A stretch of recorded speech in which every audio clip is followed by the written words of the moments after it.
Welcome to the AI Chat Podcast. I'm your host, Jaden Schaefer. Today on the podcast, we have the pleasure of being joined by Deeksha Chugh, who is the head of growth intelligence at Square, overseeing AI machine learning work in 4 key areas: acquisition, cross-sell, retention, and infrastructure. She is a seasoned leader with over 15 years experience working in the data science and machine learning spaces. We're super excited to have you on the show. Welcome to the show today, Deeksha. Thank you so much for having me. So the first thing I wanted to ask you, really excited to have you on, as I mentioned, is I'm wondering if you could give everyone, a little bit of your, maybe your background and tell us about how you got into tech in the first place, how you got into AI, and was this always something you were interested in? Is it something you discovered, in college, or what was your kind of journey, I guess, to this point? Great question. So give you a bit of background about my journey to AI is I was born and raised in New Delhi, India, and math was always my passion throughout school. And I wanted to become a doctor when I was in high school, but then, I ended up studying math as a major in college.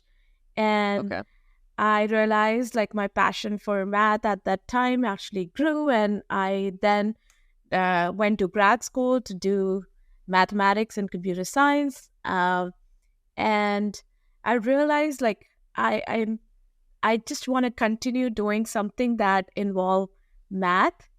But then when I graduated in 2008, it was a peak of recession and the jobs were really hard to find.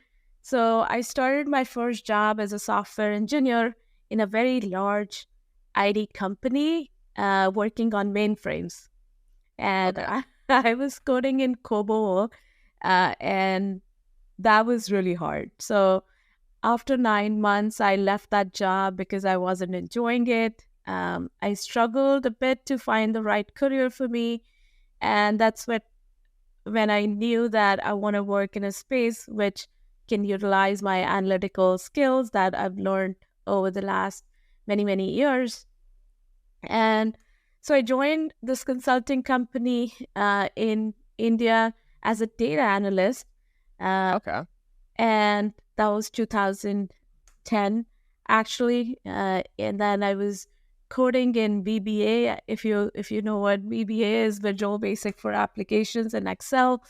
It was a lot of fun. I really enjoyed that role and did that for 3 years. But, I moved to States after that, and I realized data science became a real thing at that point of time when DJ Patel actually coined that term.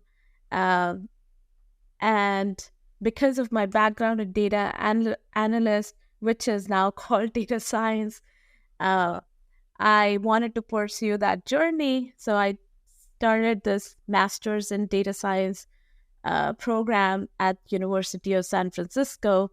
It was a 1-year program at that point in time. There were not many universities actually that offered that program, very few universities. And I wanted to, stay in the Bay Area. So I, joined that. And I think that was kind of the place, junction where I really actually started my journey with machine learning, data science, AI, and learned so much through that program and then the opportunities that came after. So I would say that was the starting point of my ML and AI journey.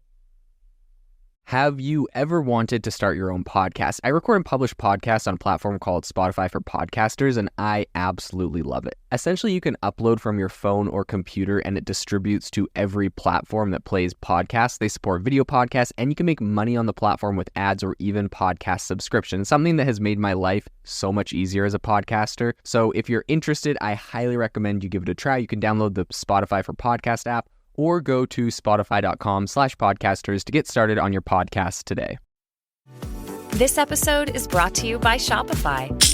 That's the sound of switching your business to Shopify, the global commerce platform that supercharges your selling. Harness the best converting checkout and same intuitive features, trusted apps, and powerful analytics used by the world's leading brands. Stop leaving sales on the table. Discover why millions trust Shopify to build, grow, and run their business. Sign up today for your $1 per month trial period at shopify.com/tech23. That's incredible. What a cool journey. And I mean, you changed countries, you changed all sorts of jobs, you got a master's. There's so many exciting things to talk about there. Now you're working at Square. And as I mentioned, you're over a couple different areas. I'm wondering if you can give just like a brief explanation about, what you currently do at Square and maybe the areas that you oversee: acquisition, cross-sell, retention, and infrastructure. Sure. So for the last 7 years, I've been, part of Square. I'm currently leading data teams, which are responsible for developing machine learning and AI solutions for acquisition of prospective and existing customers. And for Square, it's a B2B company. Our customers are the main primary customers are sellers. So if you think of the journey from Square's perspective, it largely consists of 3 different stages, starting with acquisition, then engagement, and then retention, right? So you start with acquisition. In the acquisition phase, you're focused on sellers who are not using Square, and those are our prospective customers. So in that area, my team specifically uses a lot of data-driven techniques, machine learning models, to optimize our acquisition strategy so that we use data to identify the right seller at the right time and talk about the right product. Square has more than 30 plus third-party products and 200 or 1,400 plus third-party integrations. How do you make sure that you put the right product in front of the right seller? So in that acquisition phase, you want to maximize the ROI of your marketing dollars that you're spending as a company. And data comes in handy in that space. The next area that we focus is on engagement. So now that engagement is about existing sellers, existing customers. How do you increase the engagement with your existing customers? We do that by improving the adoption of our first-party and third-party products through recommendations. So that recommendation could be about product recommendation, could be about, the feature that we want to recommend to the seller. So in that engagement phase, we are using data that our existing sellers are giving to us to personalize their journey with Square. The third, and then in the third stage, which is now that you have an engaged seller, how do you make sure that they are retained with your company? So retention is something that, churn is something that every company faces, right? So in the retention phase, we focus on, building some churn models so that we can predict who is about to churn, so that we can proactively reach out to them. And, we can proactively reach out and then understand what's causing them to churn and, devise some strategies so that we can learn like what our sellers are struggling with so that we can improve as a company. That's so interesting. Actually, so I have my background is kind of in marketing, and something, that we focus a lot in marketing is like what's called like a win back campaign. So like once you lose someone, how to get them back and stuff. I love that you guys are so proactive and that you have the technology to use machine learning and AI and algorithms and whatnot to look at people that are likely to churn. So before it even happens, you're proactively trying to get them. And I bet your retention is so much better for that. So really, really cool that you're able to use, data in that way. It sounds like you're working on some very, very exciting problems there. One question I have for you is, you've been in kind of the space for a number of years. how have you seen the market kind of shift and evolve in regards to AI and data and machine learning and everything going on today? Yeah, I think this is something, it has evolved definitely drastically. Some of the things are same. I can share more about that. But like for starters, data science and machine learning engineer, data engineer, like those are not the words that you would have heard back in 2008. There were no roles like that. Sure. There were business analysts, there were data analysts, and statistical or quantitative analysts, uh, and then statistical modeling. People used to use SAS a lot, especially among big banks, for fraud and fraud detection and other strategies. They use SAS as a software to do statistical models. And maybe, Google definitely had like quantitative analysts, which were doing some algorithm development and so on. When, in 2010, 2012, when these data science word became the sexiest job of the 21st century, Howard University declared that at that time. I remember, every startup, every company wanting to hire data scientists, and everyone claimed that their product is powered by machine learning. Even if they're just using rules in the behind the scenes, they're not even using machine learning, but just the fact that they have like one or two data scientists in the company, they said that we're using data science, and Right. that was a selling point. Mm-hmm. But then a lot of companies actually became completely data driven. I remember, Square was one of them, that every decision making that used to happen in the company, either to manage or grow the business, they were using machine learning and data science in every facet. Mm-hmm. And I think the trend has shifted.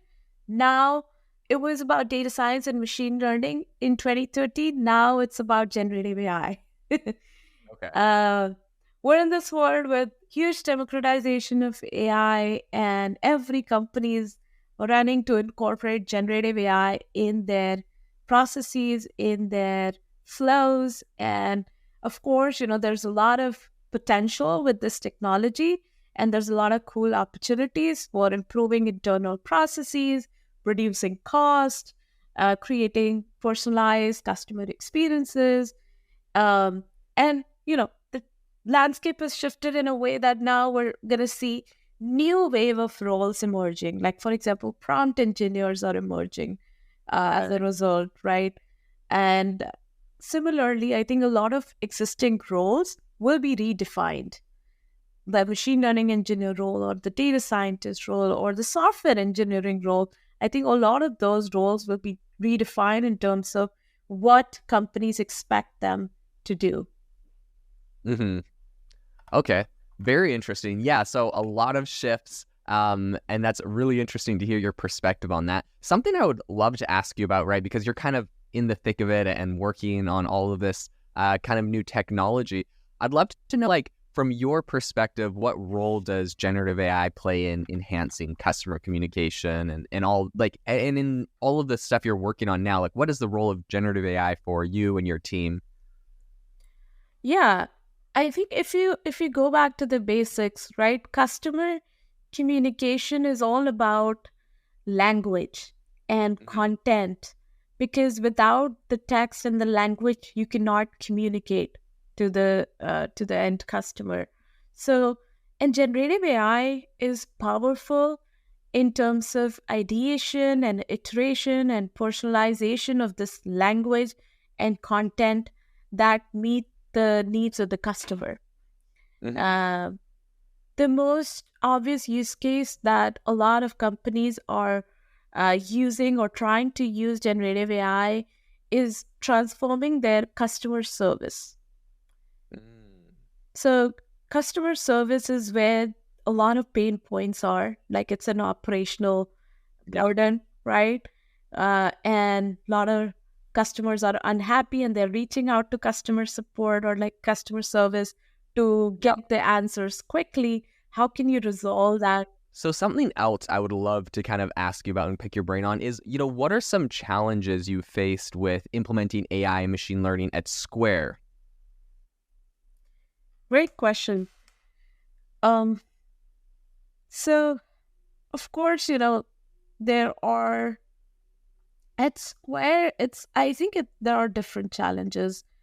And you may be surprised with this response, or may not be surprised, but the biggest challenge I think so far we face with implementing AI and ML is around people. Okay. It's not just at Square, but I think at other companies that I've also worked for, a lot of people don't really understand how ML or AI works, and what are some of the obvious opportunities where you can utilize that. And so a lot of it comes down to educating people about how machine learning can be utilized to solve a particular challenge. Right? So it can be sometimes an uphill battle if you don't have the right people in order to get their buy-ins and so on. Mm-hmm. But sometimes, those people challenges can be around, there's a other spectrum where some people think, oh, ML and AI is magic and it can do anything.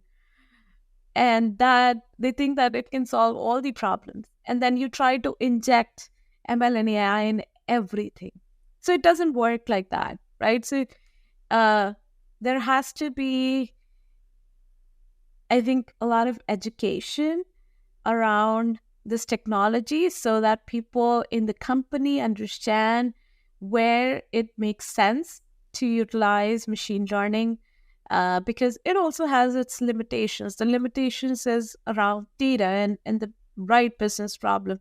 If you don't have any data for the ML to train your models on, you won't get an impactful result, right? Yeah. So a lot of times, I need to jump in on calls and say like, hey, do you have data in this space? And they're like, no, we just have maybe 100 rows. And I'm like, no, you can't start with machine learning there. You need to start with something else, or heuristics, or, so that I would say can be sometimes the biggest challenge. There are, technology related challenges. I think those are solvable with so many companies out there who have built infrastructure solutions, and we have a infrastructure team within our organization that is building tools to get to the solutions faster. Right? You need a lot of machine learning infrastructure, data infrastructure, so that you can maintain the data quality, you can maintain the monitoring of the systems, and make sure that what you're feeding into the models is correct, and you have ongoing maintenance in the form of retraining your models so that your models always remain fresh. So there are a lot of technology related challenges, so you need to invest in infrastructure. So at Square, I think we're lucky that we have huge infrastructure teams that are catered to solving the needs of machine learning engineers so that we can get to a working model pretty quickly. That's really interesting. Yeah, and you guys do have a pretty solid team over there at Square, so I'm always impressed by that. Something else I would love to ask is, what advice would you give to companies maybe that are looking to invest in AI for growth, but, they're not really sure where to start with it? This episode is brought to you by Klaviyo, the platform that powers smarter digital relationships. With Klaviyo, you can activate all your customer data in real time, connect seamlessly with your customers across all channels, guide your marketing strategy with AI-powered insights, recommendations, and automated assistance. Deliver experiences that feel individually designed at scale and grow your business faster. Power smarter digital relationships with Klaviyo. Learn more at klaviyo.com/Spotify. That's KLAVIYO.com/Spotify. Sure. So if you are, I think you need to understand whether you're, first of all, look into your data foundations. Start with creating solid data foundations. And when I say data foundations, I mean you have some eventing system, right? And through which you're collecting data about your customers.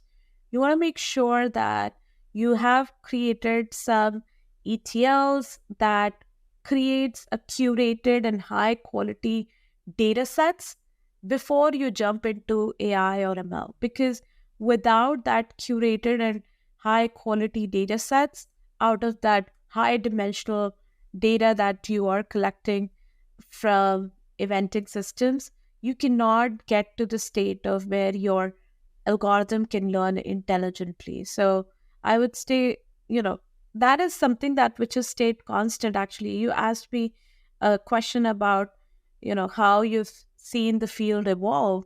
Mm-hmm. I think one thing that has stayed constant is very relevant for this question as well is the data quality. Okay. Everything boils down to your high quality data. And so investing in those high quality data is what I would say for companies to invest in. And when they have that ready, start with heuristics, where don't start with, just creating a model, right? Like complicated model. Start with heuristics or rules. For example, if you are, trying to maximize a conversion rate, you can, for a product, you can identify the industry where the conversion rate is higher and, segment your data according to that, and then send the communication to your customers based on that rule on heuristic. So I would say you need to start with some rules, and then if that rules proves out to be valuable through your A/B experiments, then you should definitely invest in building machine learning model, because building complex rules can be really challenging to manage. So you really want to jump into machine learning at that point of time. Another point that I think is really important before you jump into machine learning or AI is implementing metrics, which basically you want to define the function that you want to optimize, right?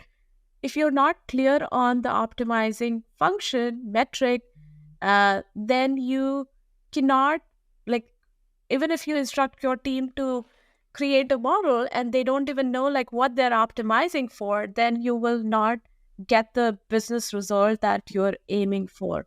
I think that's really, really true. Deeksha, thank you so much for joining us on the AI Chat podcast today. I have appreciated all of your insights, everything you have shared, and especially your advice to people looking in the field. What I want to do is, for all the listeners, I'm going to leave a link in the description of this to Square, so you can go check them out and see, how their solutions can help play into what you are currently building.